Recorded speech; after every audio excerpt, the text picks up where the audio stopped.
el capítulo 4.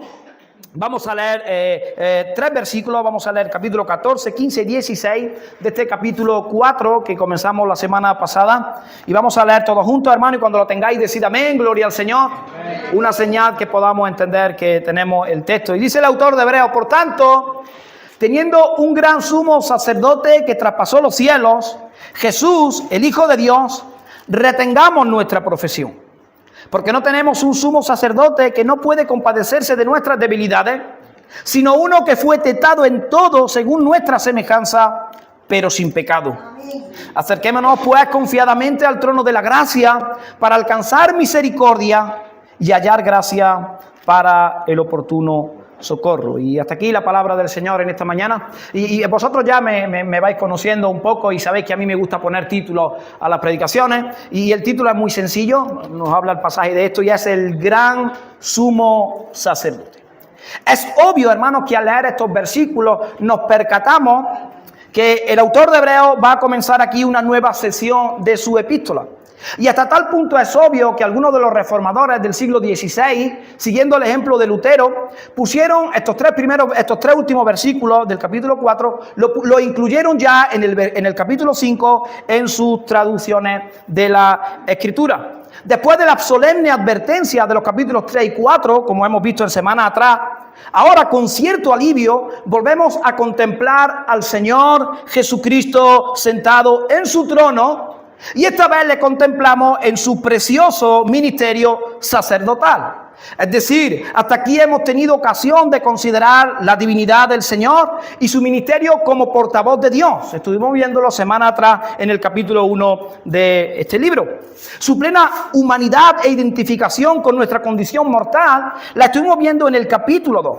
Y su perfecto cumplimiento de la función de líder y guía sobre su pueblo, estuvimos viéndola en el capítulo 3. Hemos visto su superioridad a los ángeles como mensajero de Dios. Hemos visto su superioridad a Moisés como el heredero legítimo de la casa de Dios. Y hemos visto también la superioridad de Cristo sobre Josué como nuestro guía, como nuestro líder y como nuestro verdadero reposo.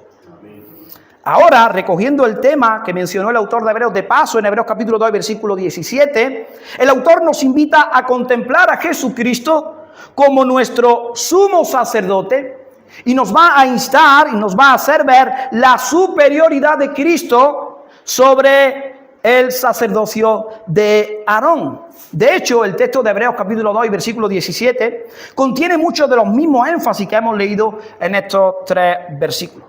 Pero en medio de los dos textos, en medio de Hebreos capítulo 2, versículo 17, y los textos que estamos meditando ahora, el autor ha intercalado una necesaria advertencia. En los capítulos 3 y 4 estuvimos viendo que hay una advertencia intencionada donde el autor nos hace ver que hubo una generación que estuvo por el desierto 40 años por causa de su incredulidad y que no pudieron alcanzar la tierra prometida por causa de su rebeldía. Dios les llama de Egipto, les liberta después de 430 años de esclavitud con el objetivo de llevarlos a la tierra donde hay leche y miel.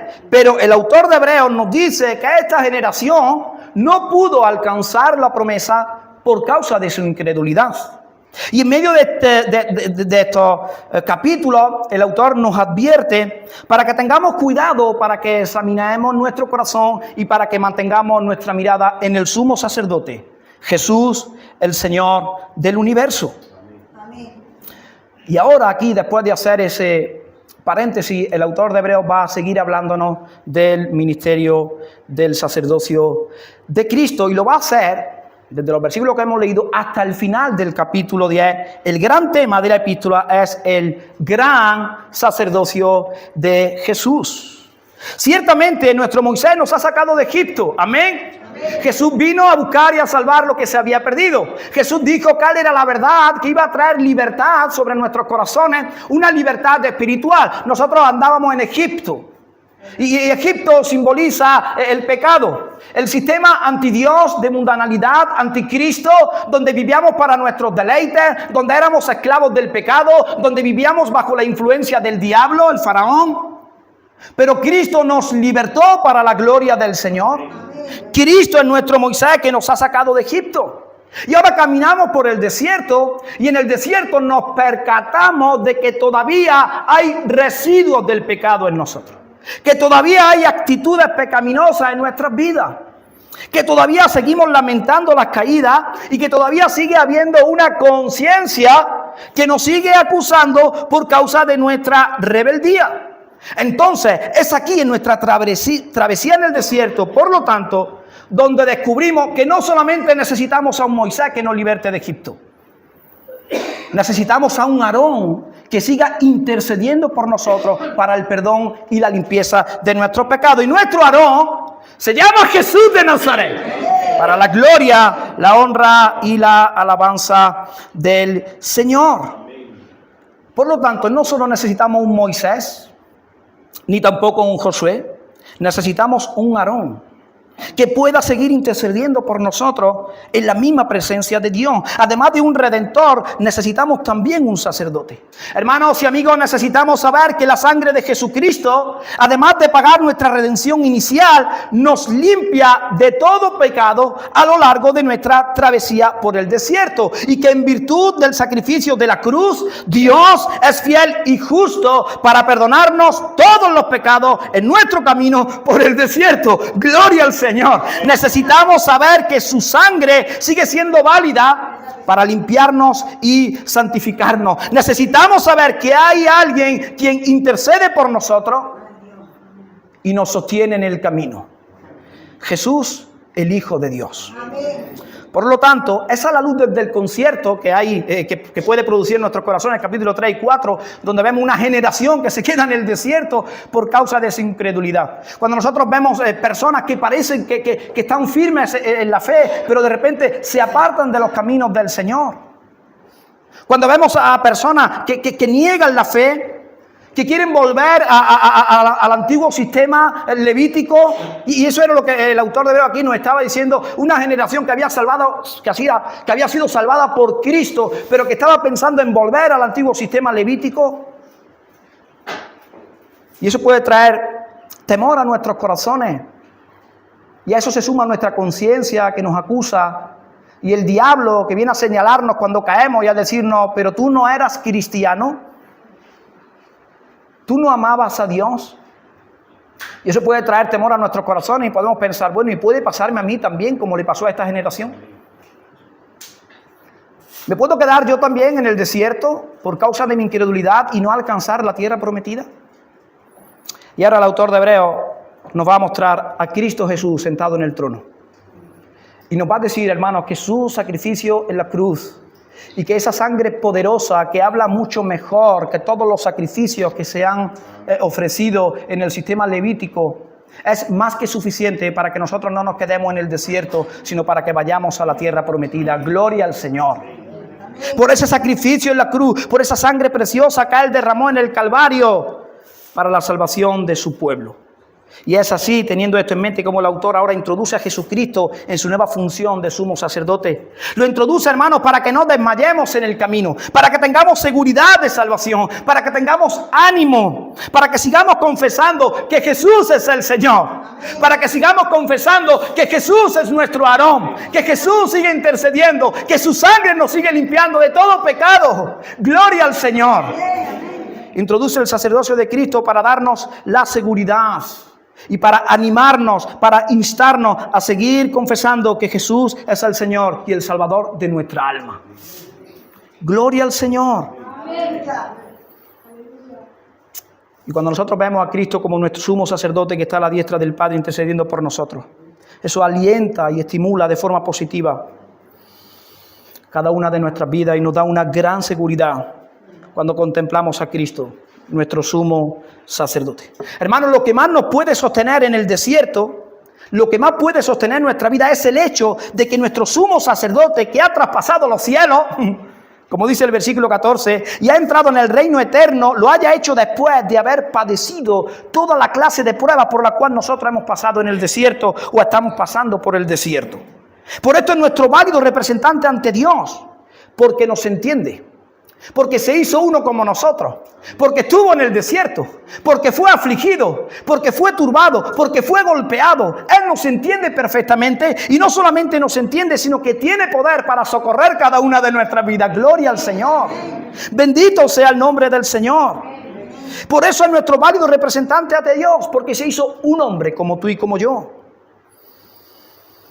Y porque nos entiende, puede ejercer el ministerio de ayudarnos de una manera compasiva, comprensiva y eficaz para la gloria del Señor.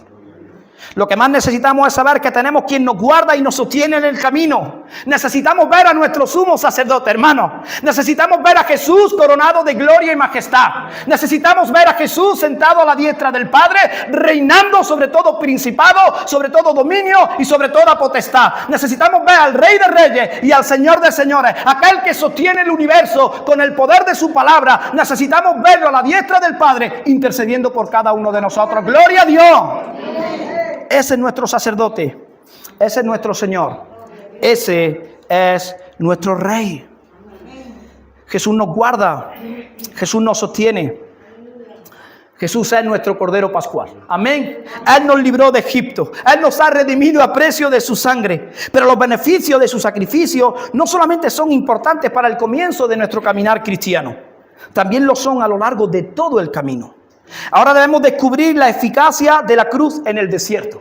Debemos experimentar el poder de la cruz en el desierto. Debemos experimentar cómo esa sangre preciosa, la del Cordero de Dios, que quita el pecado del mundo, nos sigue restaurando, nos sigue limpiando, nos sigue libertando, nos sigue transformando para la gloria del Señor. Necesitamos experimentar que su sangre sigue vigente, que su sacrificio sigue teniendo poder para el perdón de nuestros pecados. Es la cruz la que puede convertir las aguas amargas de mar en agua dulce. ¿Os acordáis cuando el pueblo no tenía dónde beber agua y murmuraban contra Dios en Mara y las aguas eran amargas? Y Dios a través de un árbol endulzó las aguas y el pueblo pudo beber agua. Esa es la cruz de Cristo, hermano. Es la cruz de Cristo la que nos proporciona sanidad cuando somos mordidos por la serpiente en el desierto. ¿Os acordáis cuando el pueblo seguía murmurando contra Dios, contra Moisés, y la paciencia de Dios se agotó y mandó una serpiente ardiente, y estas serpientes mordían al pueblo? Y dice la Biblia que todo aquel que era mordido por esa serpiente, el pueblo moría por causa de sus pecados. Y como el pueblo clama a Moisés, y Moisés intercede por ellos, y Dios le dice a Moisés: hazte una serpiente de bronce y ponla sobre un palo. Todo aquel que mire esta serpiente vivirá, no morirá. Jesús es la serpiente que sigue limpiándonos y que sigue restaurando nuestras vidas y que sigue dándonos vida. Gloria al Señor. Es Cristo y es el poder de la cruz. Y sobre todo es ella la que encontramos en los sacrificios del tabernáculo, ofrecidos constantemente por los sacerdotes por causa de los pecados del pueblo. Toda representación de la cruz, de ese sacrificio perfecto de Jesús en la cruz del Calvario, muriendo para salvar a su pueblo. Hermanos, para ser salvos no necesitamos solamente un redentor que nos saque de Egipto, sino también alguien que pueda impedir que nos quedemos postrados en el desierto. Ese es Jesús, hermanos. Gloria al Señor. Él nos va a llevar hasta el final. Pablo dice en Filipenses capítulo 1 y versículo 6: el que comenzó en vosotros la buena obra la llevará hasta el fin, la perfeccionará hasta el día final. Gloria a Dios. Él nos va a llevar al verdadero reposo. Él nos va a llevar a la tierra prometida que Dios le promete a Abraham. Bendito sea el nombre del Señor. Hermanos, no podemos quedarnos postrados en el desierto, porque tenemos un sumo sacerdote poderoso que intercede por cada una de nuestras vidas y tiene poder para socorrernos en todas las pruebas del camino. Gloria al Señor. E intercede por nosotros en nuestros fracasos y nuestras caídas. Hermanos, nuestro sumo sacerdote ha vencido. Nuestro sumo sacerdote ha triunfado. Nuestro sumo sacerdote está intercediendo a la diestra del Padre por nuestras vidas. Gloria al Señor. Y vamos a pasar a ver el primer punto de la predicación. Yo lo he llamado el triunfo de nuestro sumo sacerdote. Consideremos ahora, hermanos, la figura, o sigamos considerando la figura de nuestro Jesús como nuestro sumo sacerdote. Lo primero que dice el autor, dice que en él tenemos un gran sacerdote. Un sacerdote grande. Él es grande en comparación con los sumos sacerdotes del Antiguo Testamento. De hecho, en hebreo, sumo sacerdote es literalmente gran sacerdote. Aquí el autor utiliza dos veces la palabra, que son diferentes, para dar el mismo significado. Por lo tanto, el autor está diciendo que Jesús es nuestro gran sacerdote. Él es mayor que todo. Aarón era un gran sacerdote, ¿sí o no? Había sido escogido por Dios, llamado por Dios para ofrecer sacrificio para el perdón de los pecados del pueblo. Pero Aarón, en comparación con Jesús, es muy pequeñito. Y Jesús no solamente es grande en comparación con los sacerdotes levíticos. Jesús es grande, hermano, porque como nos dice la Escritura, Jesús ha traspasado los cielos. ¡Wow! Gloria al Señor. Jesús ha traspasado los cielos. ¿Y qué quiere decir esto? La referencia primaria es sin duda la ascensión. Los discípulos fueron testigos oculares y vieron cómo física y literalmente Cristo iba subiendo hasta que una nube les ocultó de sus ojos. Eso podemos verlo en Hechos del Apóstol, capítulo 1 y versículo 9. ¿A dónde fue a parar Jesús? Los discípulos no podían verlo a causa de la nube, pero en realidad no es cuestión de intentar ubicar a Jesús geográficamente, porque en la ascensión Jesús traspasó los límites de la esfera temporal y espacial. Hermano, Jesús ya no está sujeto a tiempo y espacio. Él ahora puede estar en todo lugar y al mismo tiempo, porque Él es omnipresente, porque Él es Dios. Y entró en la dimensión eterna que lo envuelve todo en el tiempo y en el espacio. Él puede estar aquí y puede estar en todo lugar al mismo tiempo, porque Él es Dios. Él ha traspasado los cielos y aún dentro de la dimensión eterna, Jesús está por encima de todo. Él reina sobre todas las cosas. Él es el Señor. La Biblia dice en el Salmo 24, de Dios es la tierra y su plenitud. De Jesús es la tierra y su plenitud. Mateo capítulo 28, Jesús decía, toda potestad me es dada en el cielo y en la tierra. Así que nuestro sumo sacerdote, que está a la diestra del Padre, que ha ascendido a los cielos, hermano, está reinando sobre el cielo y sobre la tierra. Él es el Señor de la creación. Gloria a Jesús. En Filipenses capítulo 2, versículo 9, dice que Dios le exaltó hasta lo sumo. Es decir, hasta la altura máxima. Jesús ya no puede ser más exaltado de lo que ha sido. Hebreos 7:26 dice que ha sido hecho más sublime que los cielos. ¡Wow! ¡Qué bonito, hermano! Jesús ha sido hecho más sublime que los cielos. Y esto es así porque según Efesios capítulo 4 y versículo 10, Él ha subido por encima de todos los cielos para llenarlo todo. Según textos como estos, la exaltación de nuestro Señor no se refiere tanto a su posición geográfica, sino a su señorío. Hermanos, nuestro sumo sacerdote está por encima de todo. Nuestro sumo sacerdote está por encima de todas las capas y etapas de este mundo espiritual que queda velado para nosotros, que no vemos, pero que Jesús es el mayor de todos. Gloria a Dios. Por eso no tenemos ningún miedo, no tenemos ningún temor. Sabemos que Jesús nos va a llevar a la tierra prometida, porque Él es nuestro sumo sacerdote. Gloria a Dios. Él es nuestro Moisés, Él es nuestro Josué y Él es nuestro Aarón. Gloria al Señor. Hermanos, su nombre es más glorioso que cualquier otro nombre que se nombra tanto en el cielo como en la tierra. Él ha traspasado toda la esfera intermedia de la jerarquía celestial y está por encima de todas ellas, gobernándolas como Señor. Como decía Lutero, aún el diablo es el diablo de Dios. Él es el que reina, Él es el que gobierna, Él es el Señor de la creación física y espiritual. Bendito sea el nombre del Señor. Amén. Él ha traspasado, hermanos, los cielos y está a la diestra del Padre, coronado de gloria y majestad. Pero hay otra implicación en esta frase. Los sumos sacerdotes del Antiguo Testamento, a fin de presentar ante Dios la sangre de la víctima, una vez al año, en el día de la expiación, entraban al lugar santísimo. Tenían que traspasar el velo que separaba el lugar santo del lugar santísimo y allí se encontraba el arca del pacto de Dios. Pero lo que el Antiguo Testamento hacían los sacerdotes era un acto simbólico. Ellos entraban a donde representaba la máxima gloria de Dios, la máxima presencia. Allí estaba el arca del pacto, el propiciatorio, simbolizaba el asiento de Dios, la máxima presencia de Dios. Y eso era simbólico porque era figura, era tipo de lo que había de venir. De Cristo Jesús ascendiendo a los cielos, entrando a la misma presencia de Dios, al mismo trono de Dios, allí sentado a la diestra del Padre. Y con Jesús esto viene a ser una realidad. Él ha penetrado dentro de la mismísima presencia de Dios, el verdadero lugar santísimo, más allá de todos los cielos, más allá de toda geografía física y material. Y allí está en presencia de Dios, intercediendo por nosotros como nuestro representante, como nuestro sumo sacerdote. Gloria al Señor. Por lo tanto, Él es grande. Amén. Él es muy grande. Él ha ascendido a los cielos. Él está sentado en el trono a la diestra del Padre. Él está coronado de gloria y majestad. Él reina sobre el cielo y la tierra. Por lo tanto, es grande. Pero se hizo un hombre. Y su sacerdocio también es un sacerdocio humano. Y en segundo lugar, vemos su naturaleza humana. Cuando el autor de Hebreo utiliza el nombre Jesús, lo hace a propósito, está contemplando la humanidad de nuestro Señor. Y aquí lo dice así: teniendo un gran sumo sacerdote que traspasó los cielos. Y dice Jesús, porque quiere enfatizar la humanidad de Jesús.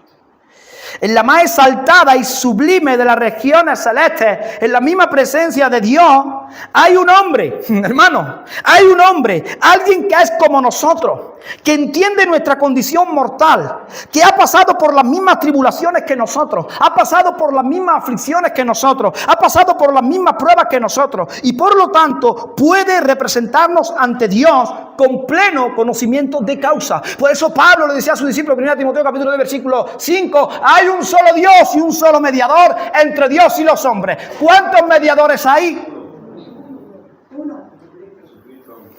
Jesús de Nazaret. Gloria al Señor. Jesús es el único mediador entre Dios y los hombres. No hay más mediadores. María no es mediadora. El Papa no es mediador. La Iglesia Católica no es mediadora. La Iglesia Evangélica tampoco. Solo hay un mediador. Se llama Jesús de Nazaret. ¿Y sabéis por qué, hermano? Porque Él se hizo uno de nosotros y murió en la cruz del Calvario. Derramó su sangre para el perdón de nosotros. Al tercer día resucitó y ascendió. Y ahora Él está intercediendo por nosotros a la diestra del Padre. Él es el único. Por eso Él decía, yo soy el camino, la verdad y la vida, y nadie viene al Padre si no es por mí. Por eso Él decía, yo soy la resurrección y la vida. El que cree en mí, aunque esté muerto, vivirá. Porque solo Jesús ha traspasado los cielos para la gloria de Dios y para la salvación de su pueblo. ¡Gloria a Dios! Por eso, hermanos, no nos vamos a quedar en el desierto. Nos vamos a la tierra prometida. Porque Él nos va a llevar. Él es nuestro Josué. Gloria y honra a nuestro Dios. Y ahora como hombre nos está representando. Semana que viene estaremos viendo el capítulo 5, donde hay una necesidad de que el sacerdote tenía que ser tomado de entre los hombres y designado por Dios. Jesús fue tomado de entre los hombres porque se hizo hombre y fue designado por Dios desde antes de la fundación del mundo para ser nuestro sumo sacerdote. Gloria al Señor. Pero Jesús no solamente es un sacerdote humano. Como venimos diciendo y como el autor de Hebreo ha demostrado a lo largo de la epístola, Jesús es un sacerdote divino. En tercer lugar, es un sacerdote divino porque no solo es llamado Jesús. ¿Te das cuenta? El autor le llama a Jesús el Hijo de Dios. Y cuando le llama Hijo de Dios está enfatizando la divinidad de Jesús, que Él es Dios. Como hemos visto, la divinidad del Señor es muy importante, una doctrina fundamental, importantísima, que enseña el libro de Hebreos en los primeros capítulos. Pero mientras en el capítulo 1 la divinidad de Cristo le capacita para ser el portavoz de Dios ante los hombres, Él es el profeta, Él es aquel que trae la voz de Dios al pueblo. Aquí la divinidad de Cristo le capacita para ser el portavoz de los hombres delante de Dios. Puesto que Jesús es el Hijo de Dios, coeterno, consustancial con el Padre, que mora en el seno del Padre, disfrutando de una plena intimidad con el Padre, no puede haber nadie mejor capacitado para representarnos ante Dios. Jesús tiene todas las características, Jesús tiene todas las cualidades para ser nuestro perfecto representante, por cuanto Él es hombre y puede representarnos, y por cuanto Él es Dios y puede hacerlo con una vigencia eterna, porque solo Dios es eterno. Y no hay nadie con mayor derecho de entrada a ese lugar que el Hijo eterno de Dios, Jesucristo. Él es un gran sacerdote, Él es un sacerdote humano, Él es un sacerdote divino y Él es un sacerdote eficaz. Gloria al Señor. Y por lo tanto, en cuarto lugar, es un sacerdote eficaz. Con esto tenemos que volver a la frase, traspasó los cielos, porque aún no hemos agotado los matices de esta frase.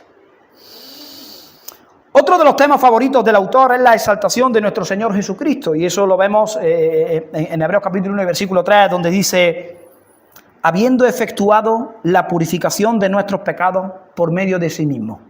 ¿Qué ha hecho Jesús, hermanos? habiendo efectuado la purificación de nuestros pecados por medio de sí mismo, se sentó a la diestra de la majestad en las alturas. ¿Quién como Jesús? ¿Quién es digno como nuestro Jesús? ¿Quién es poderoso como nuestro Jesús? ¿Quién es grande como nuestro Cristo, hermano?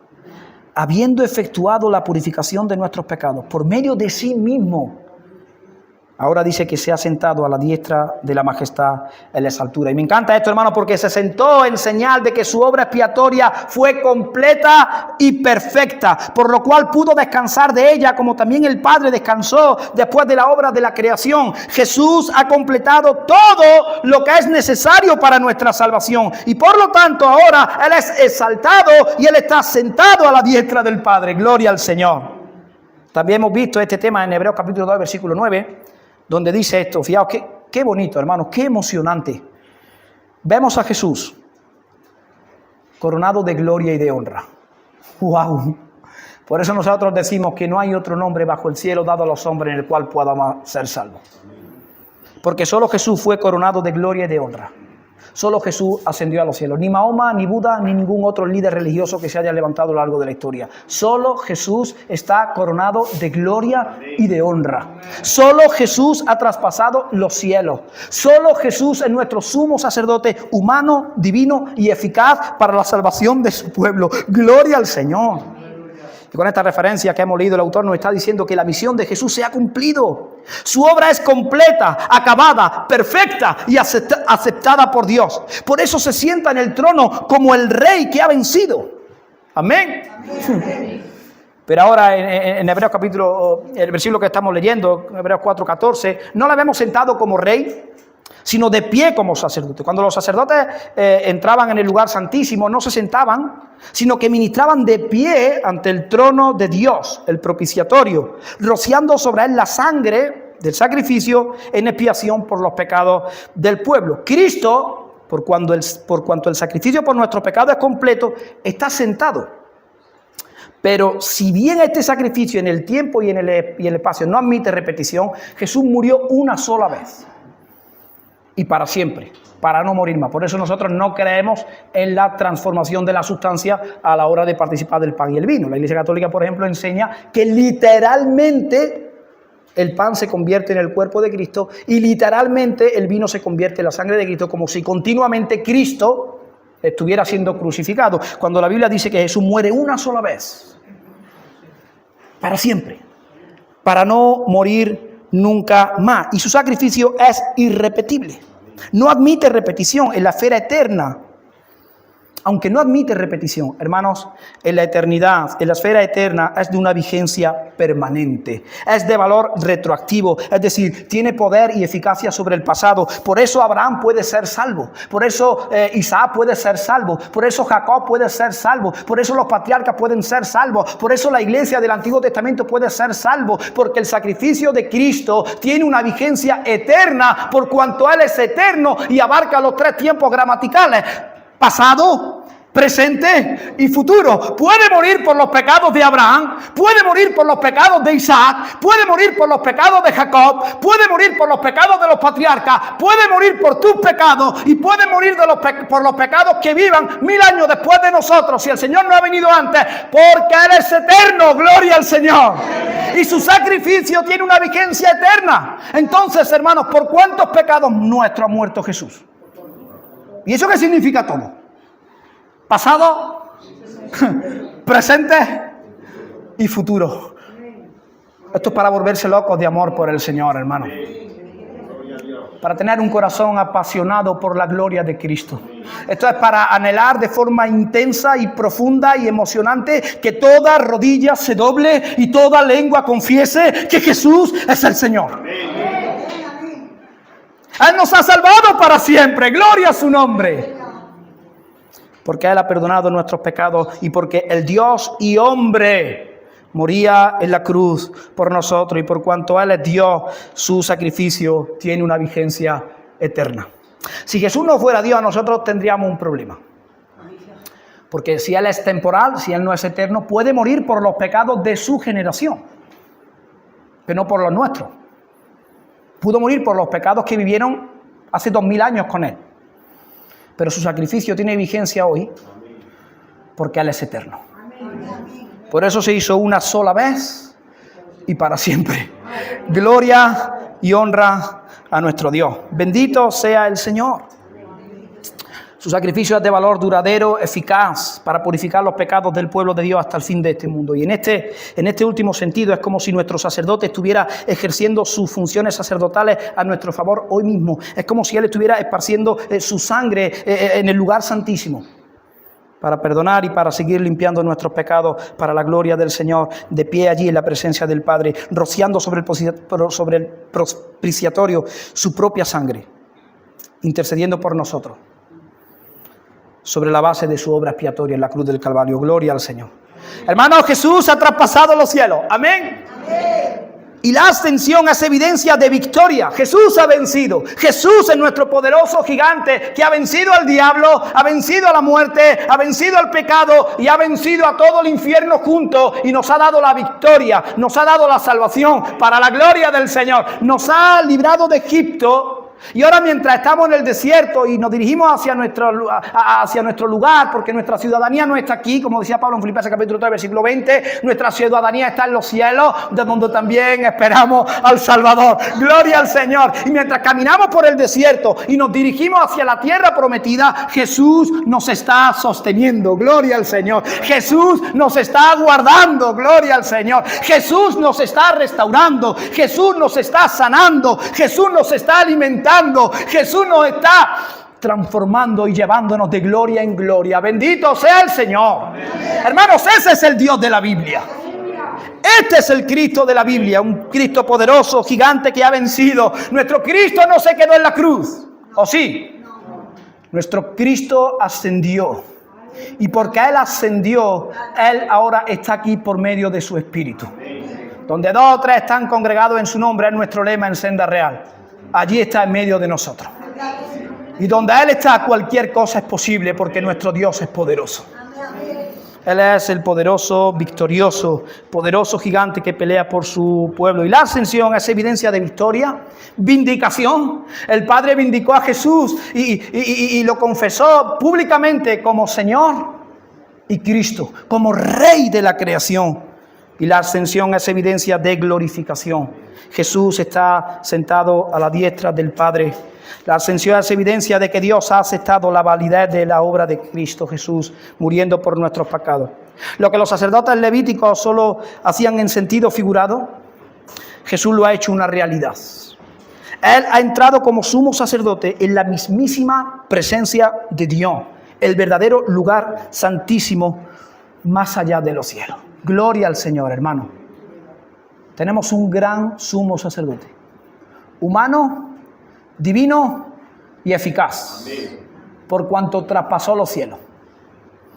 Y el segundo punto que vamos a pasar a ver es que nuestro gran sumo sacerdote, humano, divino, eficaz, que ha traspasado los cielos, es un sacerdote que se compadece de nosotros. Hermanos, a Jesús le duele nuestro dolor. Le duelen nuestras cargas, le preocupan nuestras aflicciones, le preocupan nuestras vidas. Él se preocupa por nosotros, Él se compadece de nosotros. El versículo 15 que hemos leído, igual que Hebreos capítulo 2, versículos 17 y 18, centra nuestra atención en la comprensión y compasión de nuestro sacerdote. Es como si en este versículo el autor comentara para nosotros este nombre, Jesús, porque es nuestro, Jesús, centrando nuestra atención en su humanidad. Los primeros lectores de Hebreos, hermanos, si estamos estudiando la epístola, ¿y cómo lo estaban pasando los hermanos? ¿Bien o mal? Recordad, estaban en medio de una situación angustiosa, de oposición y persecución extrema. Muchos de ellos habían conocido la amargura de ser rechazados por sus propias familias y amistades por causa del Evangelio. La angustia de verse repudiados por las sinagogas, despreciados por los estamentos más representativos del judaísmo. La perplejidad de ser asediados por muchas dudas acerca de si el Evangelio era auténtico o no. Porque los judíos se burlaban de los cristianos. El culto cristiano era muy sencillo. Era algo como esto: adoramos al Señor, cantamos un cántico de alabanza, el primer domingo de cada mes compartimos el pan y el vino y compartimos la palabra del Señor. Pero eso, en comparación con la pompa del ritual del judaísmo, era muy poca cosa en cuanto a lo externo. Los sacrificios, los sacerdotes, las fiestas, etcétera, etcétera. Y se burlaban de ellos. Y estaba empezando a haber dudas en sus corazones. Pero hermanos, el autor de Hebreos también nos está mostrando que ante medio de esta aflicción y persecución, Cristo se compadece de nosotros. Y no solo se compadece, sino que nos comprende de forma perfecta por cuanto Él se hizo uno de nosotros. Algunos de ellos conocían la pobreza por la persecución, habían perdido sus propiedades, habían conocido el encarcelamiento. El autor de Hebreos nos dice que oremos por los presos. ¿Y qué preso está diciendo? Presos por causa del Evangelio. Estaban sufriendo la cárcel, estaban bajo amenaza de muerte, estaban viviendo tantas y tantas aflicciones. Pero el autor de Hebreos nos está diciendo ahora, hermanos, que nuestro sumo sacerdote ha pasado por este mismo camino. ¡Wow!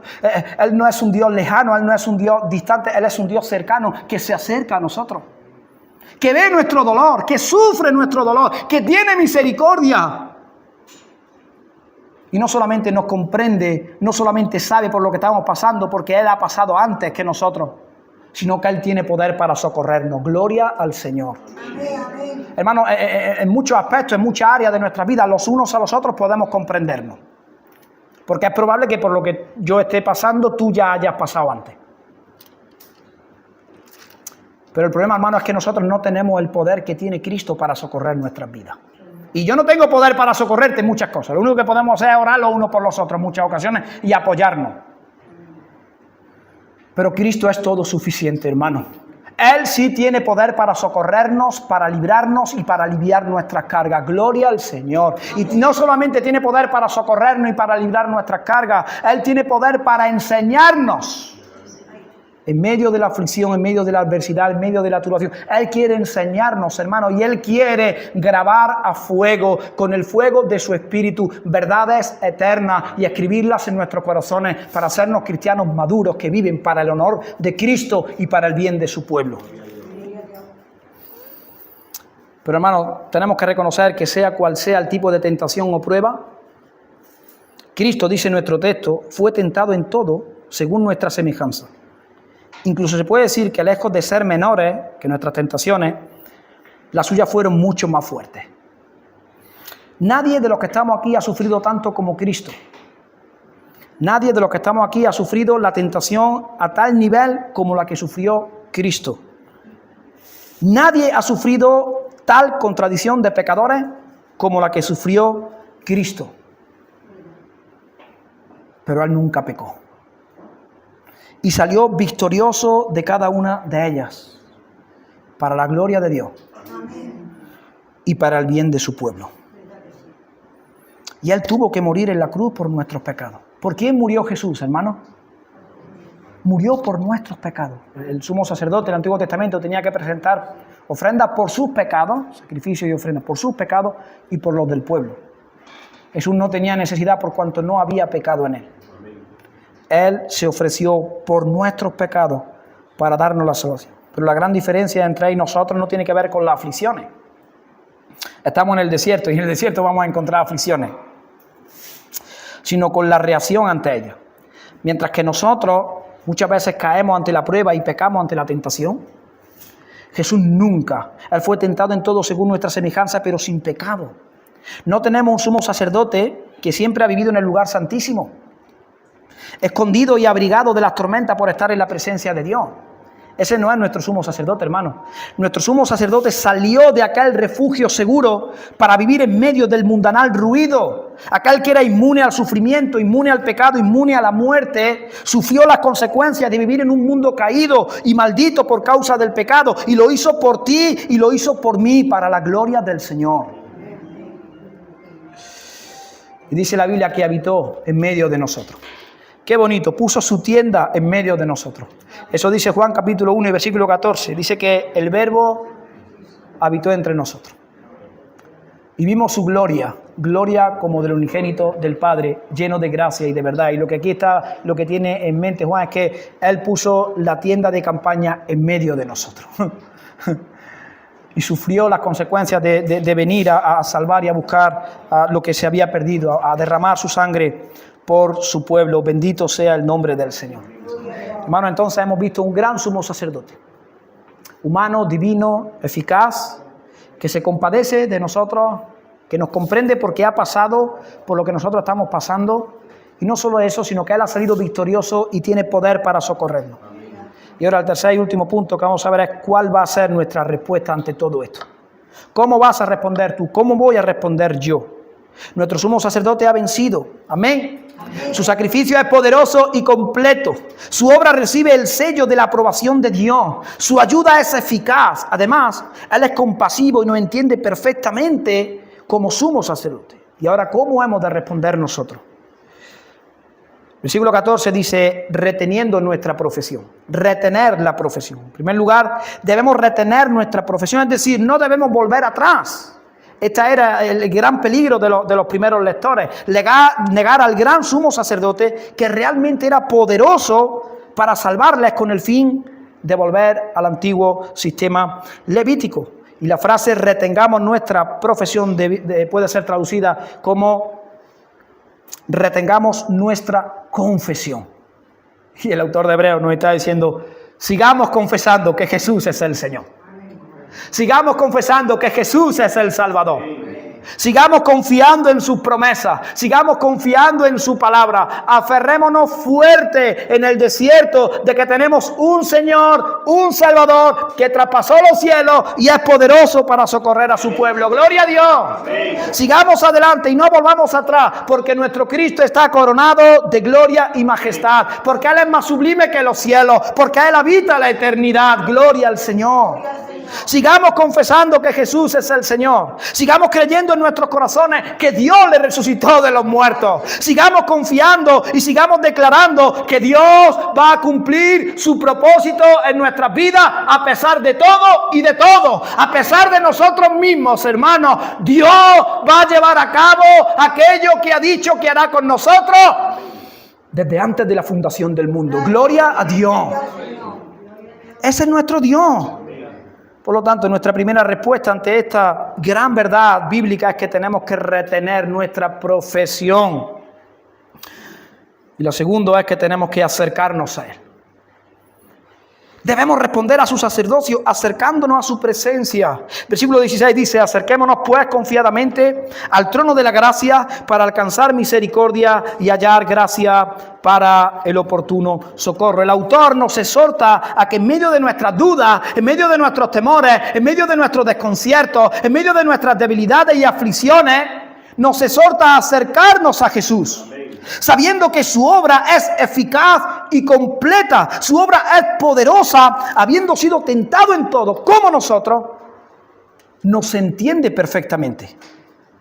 Es decir, hermanos, el mejor remedio a la incertidumbre es acercarnos a Jesús y no tambalear y perder la certeza de la salvación. Acercarnos a Jesús es el poner nuestra mirada en el Señor Jesucristo, como dice el mismo autor de Hebreos, en Hebreos capítulo 12 y versículo 2. Poner nuestra mirada en Cristo, el autor y consumador de la fe, y entrar por la fe en su presencia y tener comunión con el Señor. Hermanos, debemos recordar que nuestro socorro no está en la iglesia, no está en los hermanos, no está en los pastores. En primer lugar, es importante compartir nuestras cargas, nuestras luchas con nuestros hermanos, con nuestros pastores, con la congregación. Pero que tenemos que tener claro, hermanos, que nuestro socorro viene del Señor. El Salmo 121, versículo 1 y 2, dice el salmista, alzaré mis ojos a los montes. ¿De dónde vendrá mi socorro? Mi socorro viene de Dios, que hizo los cielos y la tierra. ¿De dónde viene nuestro socorro, hermanos? No del psicólogo, no del terapeuta, no del abogado. ¿De dónde viene nuestro socorro? Nuestro socorro viene de Dios. Nuestro socorro viene de Cristo. porque Él ha traspasado los cielos y está sentado a la diestra del Padre. Pero nosotros, hermanos, solemos hacerlo al revés. Vamos buscando al hombre. Cuando tenemos un sumo sacerdote que traspasó los cielos, que tiene poder para suplir todas y cada una de nuestras necesidades. Alzaré mis ojos a los montes, ¿de dónde vendrá mi socorro? Mi socorro viene de Dios, que hizo el cielo y la tierra. Él es el dueño de todas las cosas. Y yo me pregunto, hermano, si este Dios fue capaz de crear el cielo y la tierra con el poder de su palabra, ¿no va a ser capaz de sostener mi vida? ¿No va a ser capaz de sostener tu vida? ¿No va a ser capaz de proveer para tus necesidades? ¿No va a ser capaz de sanar tu mente, tu alma y tu cuerpo? Dice la Escritura que Él sostiene todas las cosas con el poder de su palabra. Gloria al Señor. Necesitamos orar, hermano, necesitamos acercarnos a Dios, necesitamos hacerlo de forma confiada, sin temor, sabiendo que Dios no nos va a desechar, que Dios no nos va a expulsar si lo hacemos con un corazón contrito y humillado, si hay fe y hay arrepentimiento en cada uno de nuestros corazones. Necesitamos fe, necesitamos, hermano, orar, no debemos descuidar la oración. Si descuidamos la oración en nuestras vidas, hermano, estamos condenados al fracaso. Porque si no nos acercamos a Cristo, no hallaremos gracia para el oportuno socorro. Y sin ella, muy posiblemente, sin la gracia del Señor, muy posiblemente nos quedaremos postrados en el desierto y no llegaremos a la tierra prometida. Y dice, en más, en tercer lugar, dice que debemos hacerlo confiadamente. Él nos conoce a la perfección. No podemos engañarle, ni debemos hacerlo, porque Él nos acepta a pesar de lo que somos. Cuando entendemos su sacerdocio, vemos que no necesitamos engañarle. Él acepta ser nuestro sacerdote, sea cual sea nuestro pecado, siempre que nos acerquemos a Dios en arrepentimiento y fe. No importa lo que hayamos hecho, no importa cuán grande sea nuestro pecado, más grande es la gracia y la misericordia de Dios. Más grande es el sacrificio expiatorio de Cristo Jesús. Más grande es su gracia, más grande es su amor, más grande es su perdón, más grandes son sus manos extendidas para atendernos, para perdonarnos y levantarnos para la gloria del Señor, hermano. Hay poder en Cristo, hay victoria en Cristo, hay vida en Cristo, hay perdón de pecados en Cristo, hay victoria en Jesús, hermano. Él creó el cielo y la tierra y de Él viene nuestro socorro. Y a pesar de lo que soy, y a pesar de mi pecado, y a pesar de la miseria espiritual que pueda haber en mi corazón, si yo vengo arrepentido a Dios, si yo vengo con fe a Dios, Él no me va a desechar, porque Él dijo, quien a mí viene, yo no lo echo fuera. Jesús atiende a aquellos que vienen con un corazón humilde, contrito, humillado delante de su presencia. Que no nos engañe el diablo acusándonos que nuestro pecado es demasiado grande para poder ser perdonados por Dios. La gracia de Dios es infinitamente más grande. La sangre de Cristo habla a favor de su pueblo. Gloria al Señor. Acerquémonos, hermanos, porque Dios nos ama. Acerquémonos porque la sangre de Cristo es eficaz para limpiarnos de todos nuestros pecados ante el trono de la gracia. Y aquel trono, hermanos, de gracia, que en principio tendría que ser para nuestra perdición, que en principio tendría que ser para nuestra condenación eterna por causa de nuestros pecados, Jesús lo ha hecho un trono de gracia, donde alcanzamos amor, donde alcanzamos misericordia, donde alcanzamos perdón. ¿Sabe por qué? Por la sangre preciosa de Cristo Jesús. Gloria al Señor. Él envió a su Hijo para ofrecer su vida con el fin expreso de que pudiésemos llegar allí, a ese trono de gracia. Y hermanos, qué mayor manera de demostrar la autenticidad de su amor para con nosotros y su intención de llevarnos a la gloria que la sangre de su propio Hijo Jesús. ¿Cuál es la máxima expresión del amor de Dios? La sangre preciosa de Cristo derramada en la cruz por causa de nuestros pecados. Porque de tal manera amó Dios al mundo, dice nuestro versículo famoso, que ha dado a su Hijo unigénito para que todo aquel que en Él cree no se pierda, mas tenga vida eterna. Y qué mayor manera de demostrar ese amor por nosotros y la intención de llevarnos a la gloria que la propia sangre de su Hijo. Como dice Pablo en Romanos capítulo 8, ¿qué pues diremos a esto? Si Dios es por nosotros, ¿quién contra nosotros? El que no escatimó ni a su propio Hijo, sino que lo entregó por todos nosotros, ¿cómo no nos dará también con Él todas las cosas? ¿Quién acusará a los escogidos de Dios? Podríamos suponer que el diablo tendría mucho interés en acusarnos. Pero, ¿qué fuerza pueden tener sus acusaciones? ¿Qué fuerza pueden tener las acusaciones del diablo contra nuestras vidas cuando la sangre preciosa de Jesucristo habla a favor nuestro?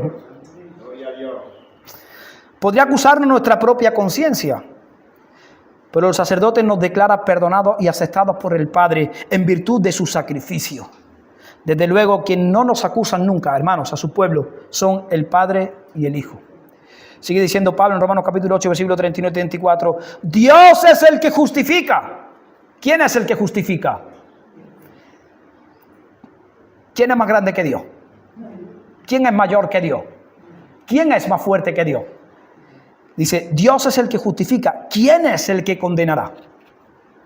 Cristo es el que murió, mas aún el que también resucitó, el que además está sentado a la diestra de Dios, el que también intercede por nosotros como nuestro sumo sacerdote. Gloria al Señor. Y es por eso, hermanos, que podemos acercarnos confiadamente al trono de la gracia para alcanzar misericordia, para alcanzar gracia, para seguir siendo limpiados por nuestros pecados, para seguir recibiendo el perdón de nuestros pecados, para seguir recibiendo restauración, para seguir recibiendo sanidad, para seguir recibiendo protección, para seguir recibiendo provisión, para seguir recibiendo lo que necesitamos para la gloria del Señor. Amén.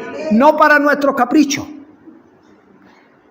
Pero sí que la intención de Dios es darnos todo lo que necesitamos. Porque ¿qué padre desampara a sus hijos?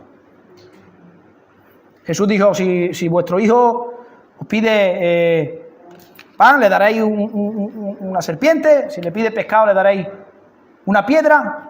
Y dice, si vosotros siendo malos sabéis dar vida a vuestro hijo, ¿cuánto más vuestro Padre que está en los cielos no dará a aquellos que le pidan? Tenemos que acercarnos al trono. Y cuando nos acercamos, hermanos, ¿qué experimentamos en el trono de la gracia? ¿Qué experimentamos? ¿Rechazo? Experimentamos al Dios de amor, que está deseoso en levantarnos, en restaurarnos, en abrigarnos, en ampararnos, en proveernos, en abrazarnos. Ese es nuestro Dios, hermanos. Dios está deseando bendecirnos. Él lo está deseando, es su intención. Y nuestro Dios no es un Dios tacaño, es un Dios dadivoso, generoso, que nos da todas las cosas con liberalidad para que las disfrutemos, nos dice la Escritura. Gloria al Señor, hermano. Y tenemos que acercarnos a Jesús, porque solo en Él vamos a encontrar el reposo que necesitamos. Solo en Él vamos a encontrar el socorro que necesitamos. En ningún ser humano. Solo Jesús nos proporciona la gracia necesaria. Solo Él. Tenemos que acercarnos al Señor y decirle, Señor, no tengo fuerzas para seguir adelante. Necesito que tú me sigas fortaleciendo en el camino. No hay nadie, Señor, que me pueda proveer lo que tú puedes hacer. No hay nadie que me pueda fortalecer como yo necesito. No tengo agua para beber, no hallo comida en este desierto. Ayúdame, Señor. Préstame de tu ayuda que necesito en medio de la adversidad. Ayúdame en medio de la aflicción, en medio de las pruebas que tengo que soportar. Ayúdame, Señor. Dame el socorro oportuno para la prueba en la que me encuentro. Señor, necesito tu socorro. Yo necesito el socorro de Dios, ¿tú no? Si lo necesitamos, tenemos que pedirlo. Jesús dijo en Mateo capítulo 7 y versículo 7. Dice nuestro sumo sacerdote, pedid y se os dará. Buscad y hallaréis. Llamad y se os abrirá. Este texto no es una promesa de que Dios suplirá todos nuestros caprichos, sino que Él nos va a dar lo que realmente necesitamos. Alimento y abrigo. Él nos va a dar un lugar donde vivir. Él nos va a calentar en medio del frío. Él nos va a dar de beber en medio de la sed. Él nos va a dar de comer en medio del hambre. Desde el trono de la gracia nos dará todo lo que nos hace falta para proseguir en el camino, porque Él es el sumo sacerdote que sigue sosteniendo nuestra vida en la travesía del desierto. Gloria al Señor. Si se lo pedimos, nos lo dará. Porque todo aquel que pide, dice, recibe. El que busca halla y el que llama se le abrirá, dice Mateo capítulo 7 y versículo 8. Si no nos acercamos al sumo sacerdote en oración y le pedimos su ayuda, no la tendremos. Porque son los que piden aquellos que reciben de parte del Señor. Pero si la pedimos, hermano, Él es poderoso para suplir todo aquello que necesitamos para seguir en el camino de la gracia y en el camino de la santidad hasta el final. Él nos conoce perfectamente, hermano, y conoce bien el camino, porque Él se hizo uno de nosotros. Y no solamente se hizo de uno de nosotros, sino que Él anduvo e hizo el camino antes que nosotros. Nos comprende perfectamente y tiene el poder para socorrernos. Así que vengamos al Señor, acerquémonos a ese trono de la gracia amplio, grande, a través de la sangre del Cordero de Dios que quita el pecado del mundo, la sangre de Cristo Jesús, nuestro Señor y Salvador. Y disfrutemos, hermanos, de las bendiciones del Señor, bendiciones que Cristo ha ganado. Cristo ha ganado para cada una de nuestras vidas. Gloria al Señor. Y terminamos, hermanos, recordando lo que hemos visto. Hemos visto el gran sacerdocio de Cristo. Sacerdote grande que ha traspasado los cielos, que está a la diestra del Padre reinando sobre todo principado y potestad. Él es el Señor de la creación. Hemos visto que Él es un sacerdote humano, divino y eficaz. Hemos visto que es un sacerdote que se compadece de nosotros. Y teniendo esto en mente, el autor de Hebreos dice, por lo tanto, acerquémonos a Él. Vengamos a su presencia y pidámosle al Señor, porque Él nos ama con un amor perfecto, eterno y redentor. Bendito sea el nombre del Señor. A Él la gloria, hermano. Una misma visión para un nuevo siglo, una generación que levanta a Cristo y se une en oración, clamando por España. Nuestras posesiones, nuestros corazones pertenecen al Señor de señores, no importa el precio, salva nuestra España. Las barcas y las redes